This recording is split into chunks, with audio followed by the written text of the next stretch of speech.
नमस्कार मित्रों, स्वागत है आपका द अर्थ है चैनल पर। और आज है 21 अप्रैल, इसलिए आप सभी को राष्ट्रीय सिविल सेवा दिवस की हार्दिक शुभकामनाएं। और आप अपने लक्ष्य की तरफ जल्दी से बढ़ें और उसको प्राप्त करें, इसी आशा के साथ हम लोग आज का टॉपिक अपना कहानी विरासत से प्रारंभ करते हैं एलोरा की गुफाओं के साथ। भारत में सिविल सेवा का जनक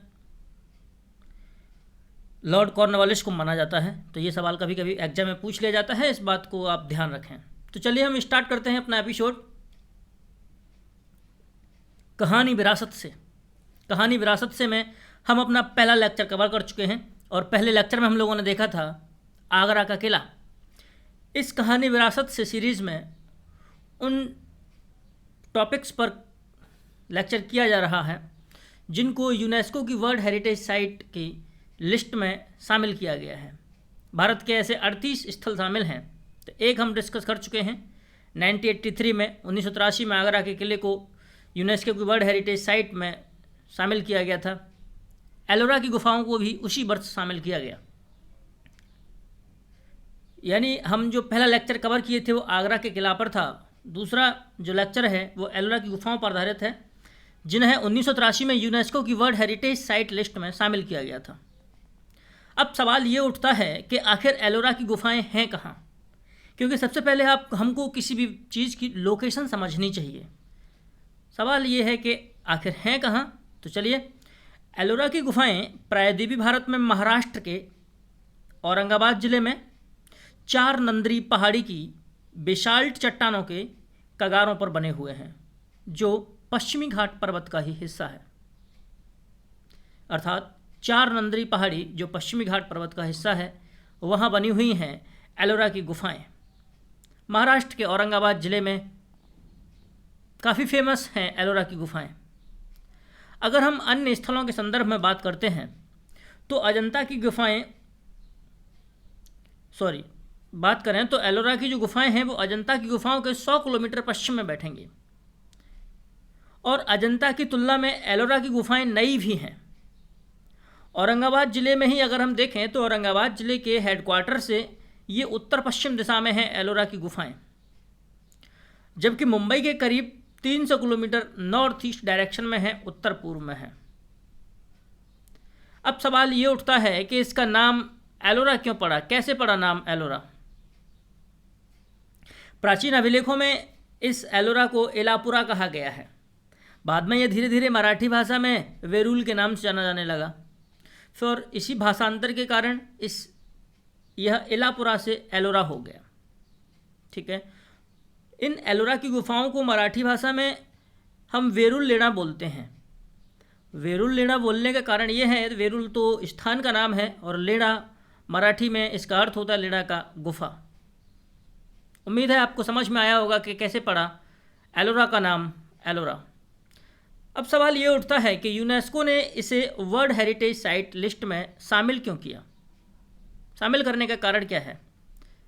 तो समझने वाली बात यह है कि एलोरा की गुफाओं का अपना एक सांस्कृतिक महत्व है, क्योंकि यहाँ धार्मिक सहिष्णुता का अनुपम उदाहरण मिलता है। इसके साथ साथ यहाँ जो मूर्ति कला है और जो पेंटिंग है, चित्रकारी है, उसके भी बेस्ट सैंपल मिलते हैं, बेहतरीन नमूने मिलते हैं यहाँ से, जो भारत की प्राचीन शिल्पकला, मूर्तिकला और चित्रकला और पूर्व मध्यकाल की इन्हीं कलाओं को प्रतिबिंबित करती हैं। धार्मिक सहिष्णुता का उदाहरण के रूप में हम लोग देख सकते ये समझ सकते हैं कि जहाँ अजंता की गुफाओं में सिर्फ बौद्ध धर्म की गुफाएं हैं, वहीं एलोरा की गुफाओं में न सिर्फ बौद्ध धर्म की गुफाएं हैं बल्कि हिंदू एवं जैन धर्म की गुफाओं को भी शामिल किया गया है। हिंदू धर्म के यहाँ वैष्णव संप्रदाय, शैव संप्रदाय एवं शाक्त संप्रदाय प्रमुख रूप से लिए गए हैं।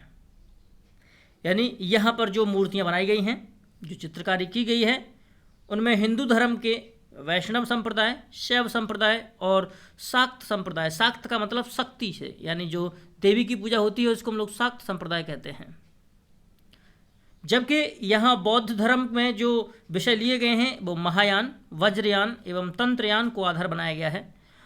और जबकि जैन धर्म में जो सभी की सभी जो विषय हैं वो मुख्य रूप से जैन धर्म के दिगंबर संप्रदाय से हैं। दो तरीके संप्रदाय होते हैं जैन धर्म में, एक श्वेतांबर और दिगंबर। श्वेतांबर जो श्वेत वस्त्र पहनते हैं और दिगंबर जो कोई वस्त्र नहीं पहनते हैं। एक बहुत ही विवादित सवाल एलोरा की गुफाओं के बारे में यह है कि गुफाओं की संख्या कितनी है।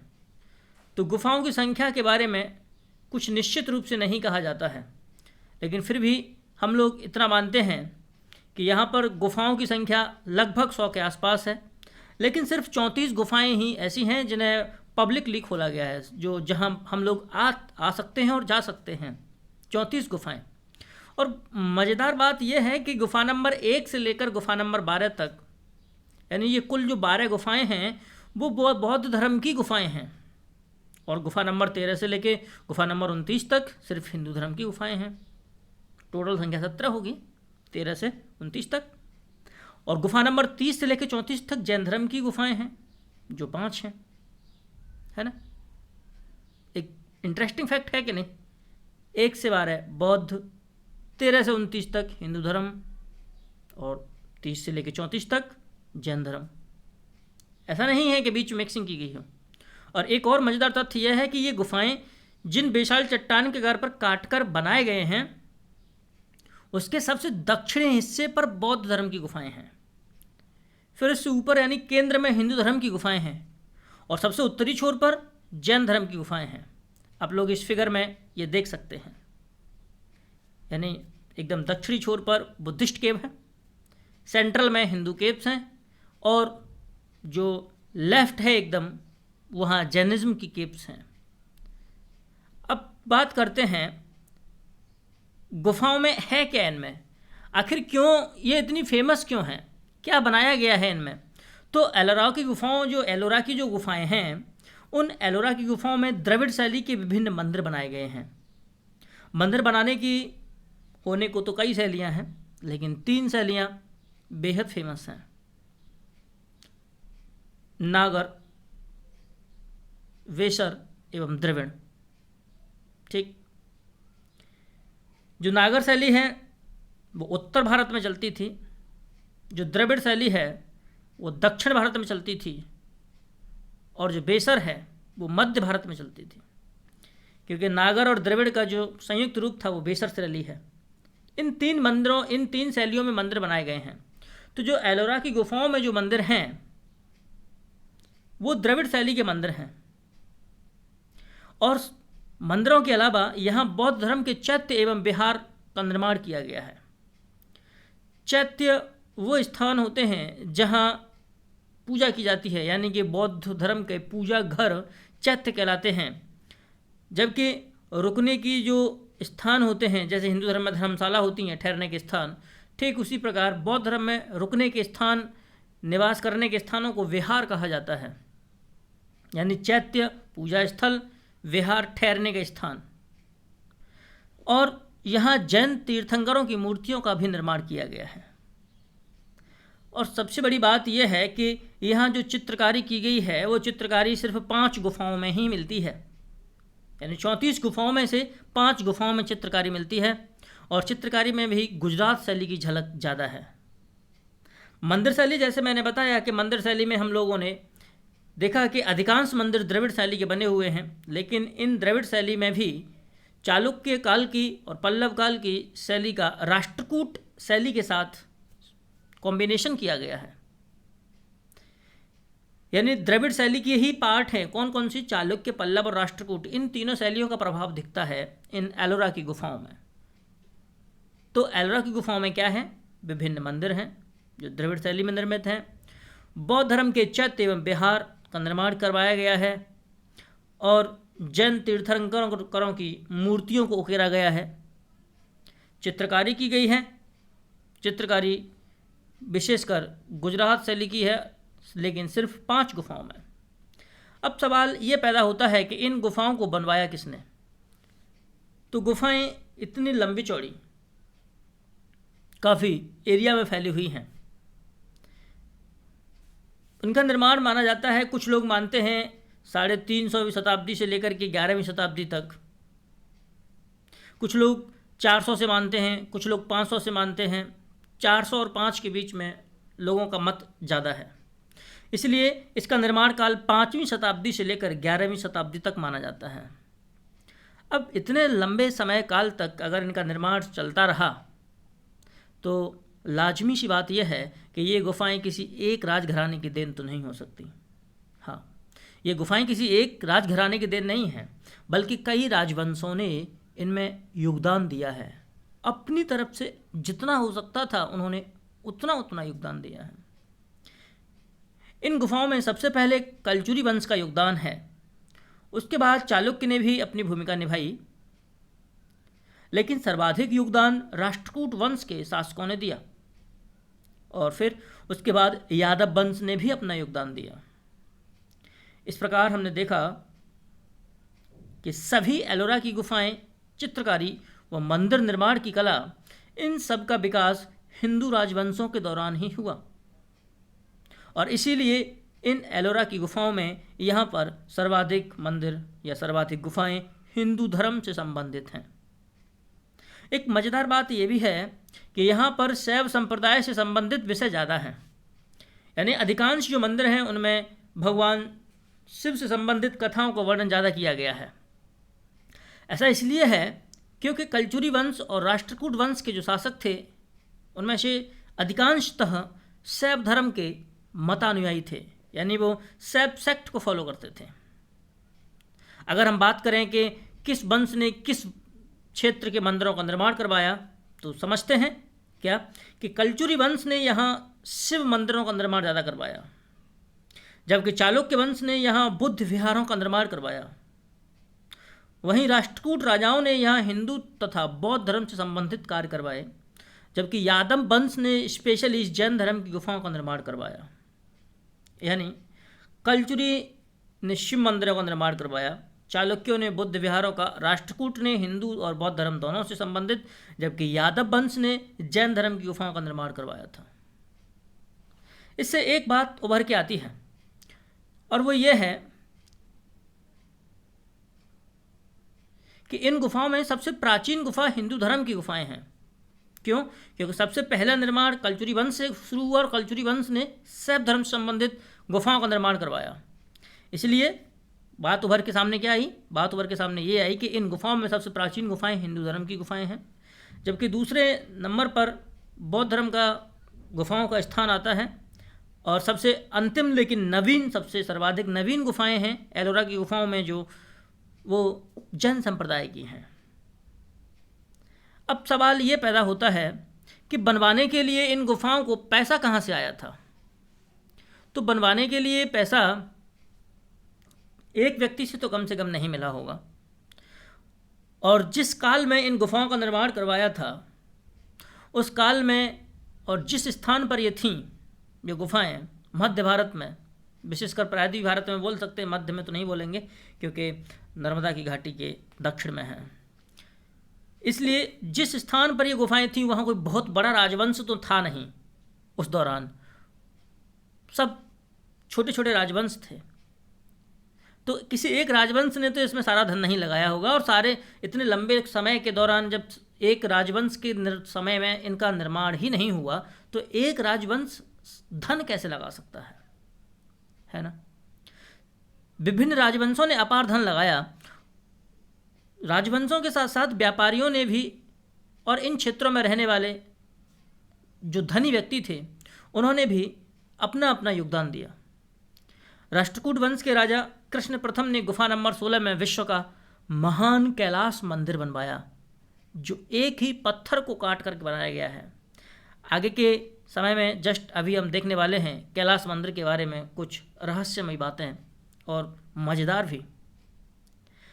अब सवाल अगला ये पैदा होता है कि एलोरा की गुफाएं बनवाई क्यों गईं? तो सबसे पहली बात तो यह है कि यहाँ धार्मिक तीर्थ स्थल हैं और यहाँ पर विभिन्न बौद्ध मठ, हिंदू मंदिर एवं यात्रियों के लिए ठहराव स्थल भी निर्मित किए गए हैं। साथ ही यह प्राचीन काल में दक्षिण एशियाई व्यापारिक मार्ग पर भी स्थित था, यानी साउथ एशियन ट्रेड रूट पर ये लोकेटेड था, इसलिए यह एक प्रमुख व्यापारिक केंद्र भी था। यही कारण है कि अजंता की गुफाओं की तुलना में एलोरा की गुफाओं की भव्यता अधिक है, क्योंकि इसे राजवंशों के अलावा व्यापारियों का संरक्षण भी मिलता रहा। आप सोच रहे होंगे कि यह व्यापारिक केंद्र कैसे हो सकता है, तो इस देश से आने वाले व्यापारी, उस देश से आने वाले व्यापारी, उस समय जिस समय ये गुफाएं बनवाई गई थीं, उस समय बौद्ध धर्म अपने जोरों पर था, अपनी ऊंचाइयों पर था। तो आसपास के एशियाई देशों में बौद्ध धर्म बहुत तेज़ी से फैला, इसलिए ये जो बौद्ध मठ और जो विहार हुआ करते थे, वे प्रमुख व्यापारिक केंद्र हुआ करते थे। यहाँ बड़े बड़े व्यापारी भी ठहरते थे जो बौद्ध भिक्षुओं से शिक्षा लेते थे, ज्ञान लेते थे, और बौद्ध भिक्षुओं का भी यहाँ भरण पोषण व्यापारियों के माध्यम से होता रहता था। तो समझ में आया होगा आपकी कि एलोरा की गुफाएं बनवाई क्यों गईं। अगला सवाल अब कहानी गुफाओं से लेते हैं हम लोग। कहानी गुफाओं मतलब किस गुफा के बारे में क्या फेमस है, तो चर्चा करते हैं कहानी गुफाओं की। सबसे पहले हम बौद्ध धर्म संबंधित गुफाओं की चर्चा करते हैं, जिनकी संख्या गुफा नंबर 1 से लेकर 12 तक कुल 12 है, और यह एलोरा की गुफाओं में सबसे दक्षिणी छोर पर है। हमने आपको फिगर दिखाया था। बौद्ध गुफाओं का निर्माण एलोरा में मुख्यतः चालुक्य तथा राष्ट्रकूट वंश के राजाओं के द्वारा करवाया गया। सबसे प्राचीन बौद्ध गुफा गुफा नंबर 6 है, और सबसे खास बात यह है कि कुल 12 गुफाओं में से 11 गुफाएं विहार के रूप में निर्मित की गई हैं। विहार मतलब बौद्ध भिक्षुओं के ठहराव के स्थान, जो प्रचार करने के दौरान थक जाते थे तो यहाँ वो आराम करते थे। अर्थात 12 गुफाओं में से 11 गुफाएं सिर्फ विहार के रूप में निर्मित की गई हैं। सिर्फ एक गुफा चैत्य के रूप में निर्मित की गई है, मतलब पूजा स्थल के रूप में निर्मित की गई है, और जो गुफा नंबर 10 है। और गुफा नंबर 10 को ही विश्वकर्मा गुफा या कारपेंटर केव कहते हैं, क्योंकि विश्वकर्मा को विश्व का निर्माण करने वाला बताया जाता है। विश्वकर्मा जयंती भी आती है, हिंदू धर्म में मनाते हैं। आपको अक्सर किताबों पर ये चित्र मिलता होगा, तो ये विश्वकर्मा गुफा का चित्र है, बौद्ध धर्म से संबंधित गुफा नंबर 10 एलोरा की गुफाओं में है ये चित्र। गुफा नंबर 11 दोतल के नाम से जानी जाती है। ध्यान रखें, गुफा नंबर 11 दोतल के नाम से जानी जाती है, जबकि गुफा नंबर 12 को 3 तल कहते हैं। तल कहो या थल कहो, बात एक ही है, और दोनों ही गुफाएं 3 मंजिली हैं। तो ये मत सोचना कि दुतल्ला है या 3 तल्ला है तो उसका मतलब ये 2 स्टोरी होगा या 3 स्टोरी होगा। स्टोरी मतलब मंजिल। तो गुफा नंबर 11 और 12 दोनों के नाम अलग अलग हैं। 11 को 2 तल कहते हैं, 12 को 3 थल कहते हैं, 3 थल कहते हैं, जबकि दोनों ही गुफाएं 3 मंजिल हैं। आपके भ्रम ना रहे इसलिए लिया गया है। ये चित्र गुफा संख्या 11 का है, जिसे 2 थल कहा जाता है, लेकिन इसमें तो 3 मंजिलें हैं ना। अब ये मत कहना कि सर ये तो ग्राउंड फ्लोर है। नहीं, आपके ज़माने में चलता है ये फ्लोर, उस ज़माने में नहीं चलता था। इन बौद्ध गुफाओं में क्या दर्शाया गया है, सवाल ये उठता है। यूपीएससी यहाँ से सवाल पूछती है अक्सर कि विषय क्या है। तो बौद्ध गुफाओं में भगवान बुद्ध की मूर्तियाँ बनाई गई हैं, बोधिसत्व के बारे में बताया गया है, बोधिसत्व का अंकन किया है मूर्तियों में।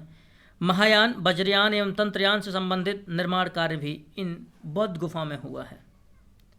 अब हम लोग बात करते हैं हिंदू गुफाओं की, यानी हमने बौद्ध धर्म की गुफाएं तो देख ली एलोरा में, जो गुफा नंबर 1 से लेकर 12 तक थी। गुफा नंबर 13 से लेकर 29 तक कुल 17 गुफाएं हैं हिंदू धर्म की। जैसा कि आपको प्रारंभ में बताया गया कि प्रारंभिक हिंदू गुफाएं कलचुरी वंश के शासकों के द्वारा निर्मित करवाई गईं, जबकि बाद की गुफाएं राष्ट्रकूटों द्वारा बनवाई गई थीं। राष्ट्रकूट शासक में कृष्ण प्रथम का नाम अविस्मरणीय है। कृष्ण प्रथम के द्वारा गुफा नंबर 14 के कुछ हिस्से 15 एवं 16 प्रमुख रूप से निर्मित करवाई थी। कृष्ण प्रथम का काल 756 से 773 तक का रहा, जब ये कैलाश मंदिर का निर्माण करवाया।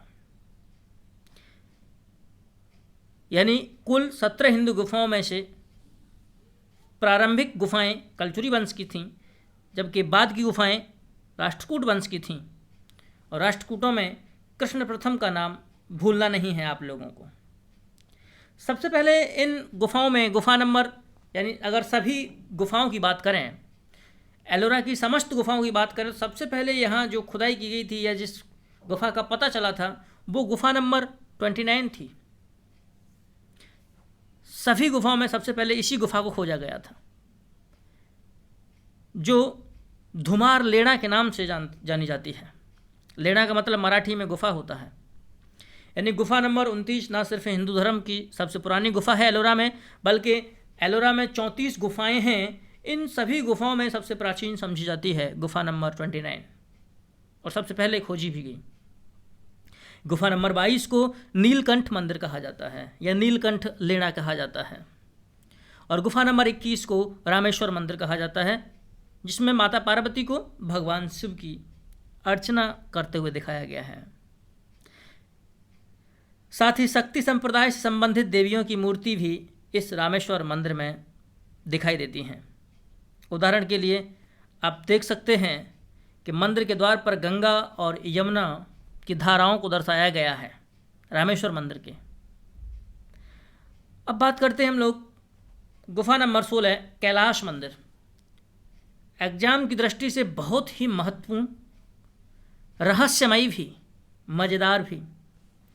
आपको जानकर इस मंदिर के बारे में हैरानी भी होगी और अचंभा भी।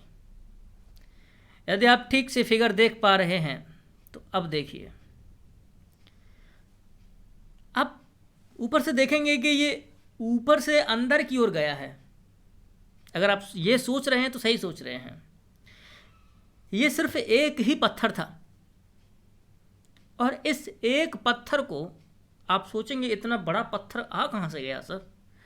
तो हम बताएं कि जब ज्वालामुखी का उद्गार होता है, वोल्केनिक इरप्शन होता है, तो दो तरीके का लावा निकलता है, एक एसिडिक और बेसिक, अम्लीय और क्षारीय। जब क्षारीय लावा निकलता है तो बेसाल्ट चट्टानों का निर्माण होता है, और बेसाल्टिक जो लावा होता है, बेसाल्टिक लावा, वो लिक्विड ज़्यादा होता है, यानी कि द्रव ज़्यादा होता है, पिघला हुआ ज़्यादा होता है, तो वो दूरी तक फैलता है।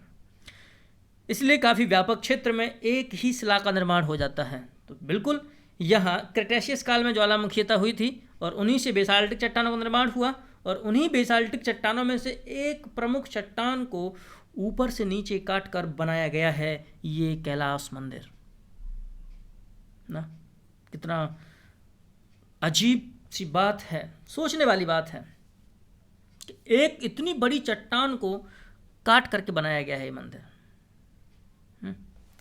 खैर, आपने फिगर देखा, अभी इसके अजूबों के बारे में जानते हैं। ठीक, इसका निर्माण कहते हैं कि राष्ट्रकूट वंश के शासक कृष्ण प्रथम ने 756 से 773 ईस्वी के बीच करवाया था। अगर आप इस प्रकार देखें तो 56 से 60 4 साल, 70 से 3 73 7 साल, और 10 साल बीच के 60 से 70 यानी 17 साल। 17 साल में इस कैलाश मंदिर का निर्माण करवाया। लेकिन आधुनिक अनुमानों से अगर हम अंदाज लगाएं तो वैज्ञानिक बताते हैं, आर्कियोलॉजिकल सर्वे वाले, कि इस कैलाश मंदिर को एक पत्थर से काट के बनाया गया है। अब यहाँ से जो पत्थर काटा होगा वो कम से कम 2 से लेके 4 टन के, 2 लाख से लेकर के 4 लाख टन के वजन के बराबर हो सकता है। यानी इतने पत्थर को तो काट करके यहाँ से फेंका गया बाहर। अब इस हिसाब से अगर आप गणना करेंगे तो 17 साल या 18 साल में ये बनकर निर्मित हो भी गया, और 18 साल मान लें, और 4 लाख टन पत्थर को बाहर निकाला गया होगा, तो प्रतिदिन आप सोच के देखें कि प्रति घंटे 5 टन पत्थर निकालना पड़ेगा। गणना आप कर लीजिएगा खुद से, प्रति घंटे 5 टन। उस जमाने में तो ऐसी आधुनिक क्रेन मशीन भी नहीं थी, कैसे निकाला गया होगा ये 5 टन प्रति घंटे, वो भी। और सबसे बड़ी मज़ेदार बात तो यह है कि यहाँ ये पत्थर जो निकाला गया, काटा गया, इसको ऊपर से नीचे काटा गया। इस मंदिर को जनरली नीचे से ऊपर काटे जाते हैं, इसको ऊपर से नीचे काट कर बनाया गया। वो पत्थर आसपास फेंका भी गया होगा तो पत्थर कहाँ है, आज तक कभी किसी को नहीं मिला है, वो पत्थर गया कहाँ। और इसीलिए इतने लार्ज कॉम्प्लेक्स के रूप में ये अपनी दुनिया में एक अजूबा बन जाता है। इतना बड़ा अजूबा बनता है कि कार्मेल वक्स नाम का एक व्यक्ति है, विद्वान है, स्कॉलर, आर्कियोलॉजिस्ट कार्मेल वक्सन। वो कहता है कि रॉक कट स्मारकों के बीच में अगर देखें, रॉक कट का मतलब सेल को काट करके बनाया गया स्मारक, रॉक कट आर्ट के अगर स्मारकों के बीच में हम देखें तो इसे विश्व का वंडर बोल सकते हैं, विश्व का अजूबा कह सकते हैं इसे।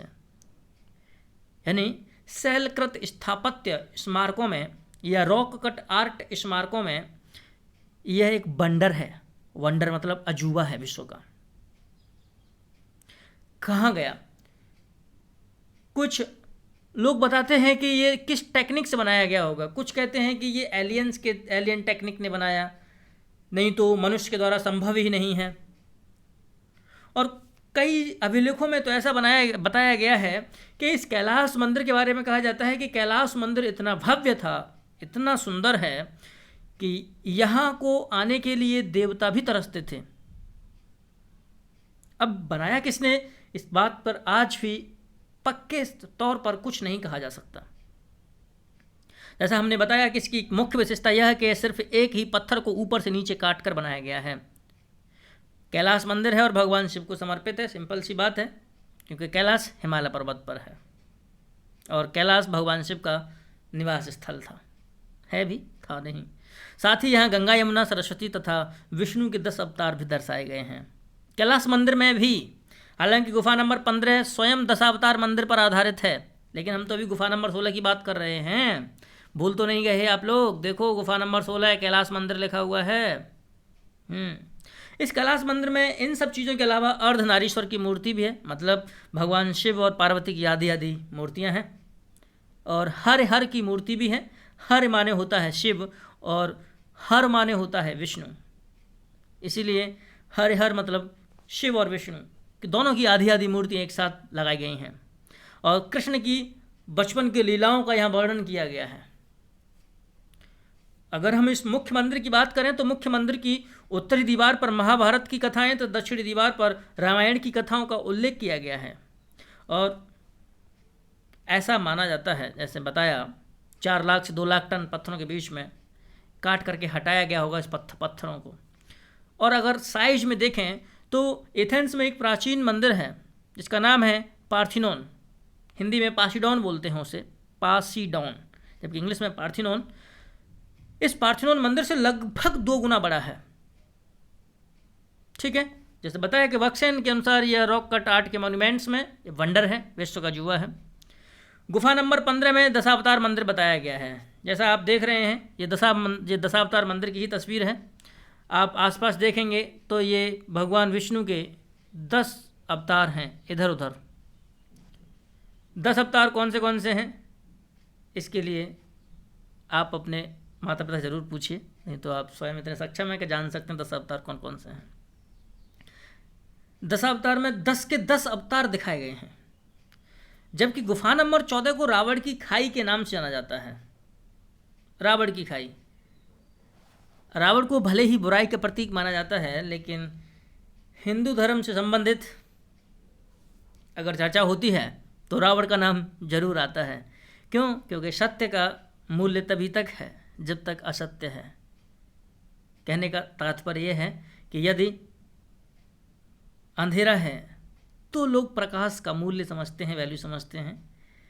यदि प्रकाश ही प्रकाश रहता तो शायद कोई वैल्यू नहीं समझता प्रकाश की। तो इस गुफा नंबर 14 में रावण की खाई है और रावण की खाई नाम के इस मंदिर का निर्माण राष्ट्रकूट वंश के सबसे प्रभावशाली और पहले राजा दंतदुर्ग के द्वारा करवाया गया था। दंतदुर्ग का एक्चुअल में दंतदुर्ग का जो अंकल था या चाचा था वही कृष्ण प्रथम था और उसने 16 का निर्माण करवाया, कैलाश मंदिर का निर्माण करवाया। तो ये तो थी हिंदू धर्म संबंधित गुफाएं प्रमुख। अब बात करते हैं जैन स्मारक गुफाओं की। तो जैन धर्म संबंधित गुफाएं एलोरा की गुफाओं की सबसे उत्तरी छोर पर स्थित हैं, यानी एकदम लेफ्ट में हैं, और ये दिगंबर संप्रदाय संबंधित हैं। हाँ, ये हिंदू और बौद्ध गुफाओं की तुलना में छोटी हैं, लेकिन बेहतरीन और डिटेल्ड यहाँ कार्विंग की गई है, बेहतरीन नक्काशी की गई है।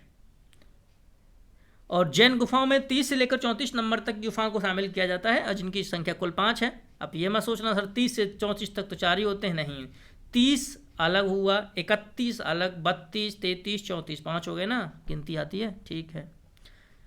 इनमें से 3 गुफाएं बेहद प्रसिद्ध हैं जैन धर्म में। गुफा नंबर 23 को छोटा कैलाश कहा जाता है। इसको इंग्लिश में स्मॉल कैलाश मत लिखना, छोटा कैलाश मतलब छोटा कैलाश ही होता है। गुफा नंबर 32 को इंद्र सभा, और गुफा नंबर 33 को जगन्नाथ सभा। आपको सुन के लग रहा होगा कि ये तो हिंदू धर्म से संबंधित नाम जैसे लग रहे हैं, लेकिन नहीं, ये जैन धर्म संबंधित गुफाएं हैं। गुफा नंबर 32 को इंद्र सभा, गुफा नंबर 33 को जगन्नाथ सभा, गुफा नंबर 30 को छोटा कैलाश कहा जाता है। और इन तीनों में से भी 2 तो बेहद फेमस हैं, इंद्र सभा और जगन्नाथ सभा, और इन दोनों में से भी इंद्र सभा सबसे ज़्यादा फेमस है। इन गुफाओं में 24 तीर्थंकर तथा यक्ष एवं यक्षिणियों की मूर्तियों को बनाया गया है। जैन धर्म में यक्ष क्या होते हैं, तो यक्ष बोलते हैं जो मेल डाइटी, मतलब जो पुरुष देवता होते हैं उनको यक्ष बोलते हैं, और जो महिला देवताएं होती हैं उनको यक्षिणियाँ बोलते हैं। ठीक है, आप इस चित्र में देख रहे होंगे कि यहाँ ये इंद्र सभा का छत्र दिखाया गया है। ये देखें, जैन धर्म के महावीर स्वामी तीर्थंकर बीच में आपको दिखाई दे रहे होंगे। ठीक है, अब बात करते हैं इन एलोरा की गुफाओं की कलात्मक विशेषताओं की, क्योंकि सवाल यहाँ से पूछ लिया जाए, कभी कभी सिंपल पैटर्न पूछा जाता है, प्रतिरूप पूछा जाता है। आपने इतनी सारी चीज़ें पढ़ी, इनका कभी कभी निष्कर्ष पूछा जाता है। तो निष्कर्ष के रूप में हम लोग क्या कह सकते हैं कि एलोरा की सभी गुफाएं रॉक कट आर्ट के उदाहरण हैं, यानी कि सभी गुफाओं को पत्थर काट करके बनाया गया है, न कि पत्थरों को जोड़कर बनाया गया है। आज के ज़माने में पत्थरों को जोड़ कर बनाया जाता है ना, गुफाओं को या इमारतों को, लेकिन यहाँ ऐसा नहीं है। यहाँ पत्थरों को काट के बनाया गया, यानी पत्थर ही इतना बड़ा कि उसे काटना पड़ा। दूसरी बात यह है कि 34 गुफाओं में सिर्फ 5 गुफाओं में ही चित्रकारी मिलती है, और उन 5 गुफाओं में भी चित्रकारी गुजरात शैली की है, और चित्रकारी विशेषकर कैलाश मंदिर में ही है ज़्यादातर। मंदिरों का निर्माण अधिकांशतः द्रविड़ शैली में किया गया है। और अगली बात यह है कि अजंता की गुफाओं की तुलना में एलोरा की गुफाएं काफ़ी नवीन प्रतीत होती हैं, नई हैं। क्यों? क्योंकि अजंता की गुफाओं का जो कालक्रम है, क्रोनोलॉजी है, वो 200 BC से स्टार्ट होता है, और ये 400 AD के आसपास स्टार्ट होता है। कौन? एलोरा। तो अजंता तो BC में चला गया, यानी माइनस में 200 साल और, जबकि एलोरा की गुफाएं +400 से स्टार्ट होती हैं। जहां अजंता की गुफाओं में सिर्फ बौद्ध धर्म से संबंधित गुफाएं हैं, वहीं एलोरा की गुफाओं में बौद्ध धर्म के अलावा हिंदू एवं जैन धर्म की गुफाएं भी शामिल हैं। भूल न जाना ये बात। इसीलिए तो एलोरा की गुफाओं को अजंता की गुफाओं से ज़्यादा बेहतर इसलिए समझा जाता है, क्योंकि ये धार्मिक सहिष्णुता का प्रतीक है। क्योंकि न सिर्फ यहाँ बौद्ध धर्म की गुफाएं हैं, बल्कि हिंदू एवं जैन धर्म की गुफाएं भी एलोरा में शामिल हैं। सबसे बड़ी बात तो यह है कि हिंदू वंश के राजाओं ने जैन धर्म एवं बौद्ध धर्म की गुफाओं का निर्माण करवाया। इन गुफाओं में गुफा नंबर 16 कैलाश मंदिर के नाम से प्रसिद्ध मोनोलिथिक रॉक कट आर्ट के लिए विश्व प्रसिद्ध है। मोनोलिथिक, मोनो मतलब एक, लिथिक माने पत्थर, मोनो माने होता है 1, लिथिक माने स्टोन। तो एक स्टोन को काट करके बनाया गया है। और वर्तमान में इन गुफाओं का अगर महत्व देखा जाए, तो वर्तमान में इन गुफाओं का महत्व यह है कि मराठवाड़ा क्षेत्र की अर्थव्यवस्था को पर्यटन के जरिए बढ़ावा देती हैं। लाखों विदेशी, लाखों देशी लोग, भारतीय यहाँ प्रति वर्ष आते रहते हैं, मराठवाड़ा क्षेत्र को बचाते रहते हैं, पर्यटन के जरिए रोजगार पैदा करते हैं। अजंता और एलोरा की गुफाएं महाराष्ट्र के औरंगाबाद जिले में ही हैं। नेक्स्ट वीडियो हम लोग लेके आएंगे अजंता की गुफाओं पर। काफ़ी व्यापक है वो, लेकिन बहुत ही आसान भाषा में हम लोग समझने का प्रयास करेंगे। वीडियो थोड़ी लंबी हो सकती है। आप लोगों से अनुरोध है कि यदि आपको वीडियो पसंद आया हो तो लाइक ज़रूर करें, शेयर भी करें, और नेक्स्ट वीडियो का आपको नोटिफिकेशन मिलते रहे, इसलिए आप सब्सक्राइब भी करें और बगल में आपका जो घंटी वाला बटन होता है उसे भी दबाएं। आज के लिए इस वीडियो में इतना ही। धन्यवाद। जय हिंद।